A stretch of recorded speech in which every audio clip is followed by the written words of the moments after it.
Yeah, let me address, because one of the, I'll let you talk in just a minute, Teresa. The Heart Gallery, the pictures of the kids you see out here, I didn't mention that, but the Heart Gallery is a traveling gallery, great people involved in this, but all of those children are available to be adopted right now in Pulaski County. That's not an exhaustive list, it's not an exhaustive list of all the kids that are available, but all those kids out there you see can be adopted today at no cost. They're here in Pulaski County. So I'll let Teresa address your specific question. We are in the process of completing the development of a mentoring program that's modeled on the Stand in the Gap program out of Tulsa, which surrounds teenagers with a group of 5 or 6 people that allows them an opportunity to learn life skills and transition from being in foster care into real life. And that's one of the things that cycles our kids into foster care, is that they come out of foster care, they repeat the same things that their parents did because they have no more life skills than their parents did. So we want to step in and break that cycle by doing some mentoring. And the pictures, the cards that you picked up, those are kids that we would in fact be looking at to find a mentoring group to surround and give them what they need to become successful adults. Yep. So yes, there are other things that we're developing.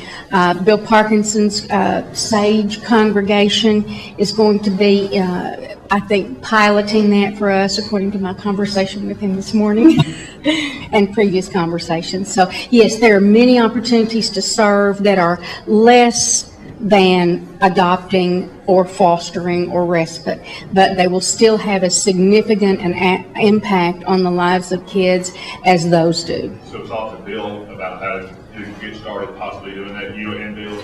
Well, and here we'll talk about communication resources just for a second. FBCadoption.org is a website that I build and maintain. Fellowship is developing a new website that's going to have this ministry and all things concerned, everything. So that mentoring program, as it gets developed, it'll be communicated on this website, the Fellowship website. This website has a way for you to sign up to get on my mailing list. So if you want to have an email sent to you about all the different options and things that are going on, give me your name and your email address and I'll send them out to you. So communication-wise, FBCadoption.org, eventually that will point over to the church's website and when that gets going, which will be in the next month. So, any other questions? Yeah.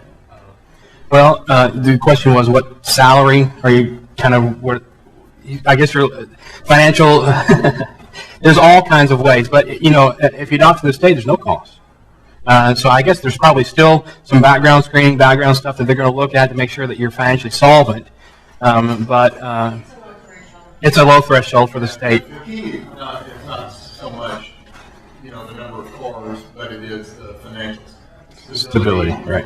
Yeah, great question. Talking about how to financially support or come alongside those that want to adopt, because you're talking about international adoptions could be upwards of $40,000. And so Fellowship has partnered with an organization called Life International and what they do is they have a fund created, and out of those fund dollars you can get interest-free loans and matching grants.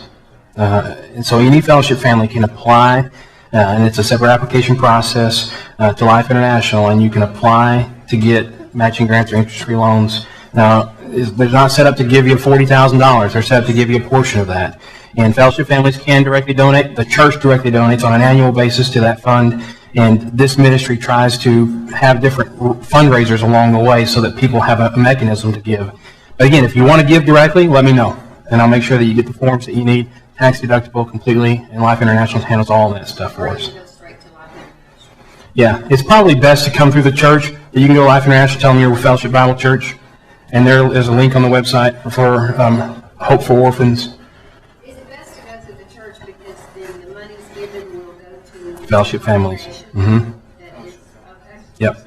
Whereas if we just went direct to Life International, They would just, whoever, put it in a general fund. So either way, it's great. That's right, Jim. Either way, if you want to give money, adoption is expensive. So needlessly so, but that's another story. What else? That's right, free with the state.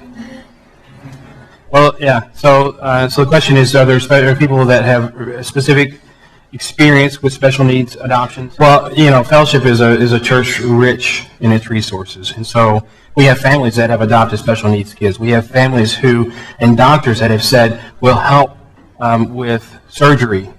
So yes, there's absolutely lots of resources. I can't name them off the top of my head, but if you're specifically interested in something, let me know. Send me an email, get on the website, and I'll make sure that we connect you with whoever is out there. But yes, we got lots of resources at Fellowship, specifically for adoption too.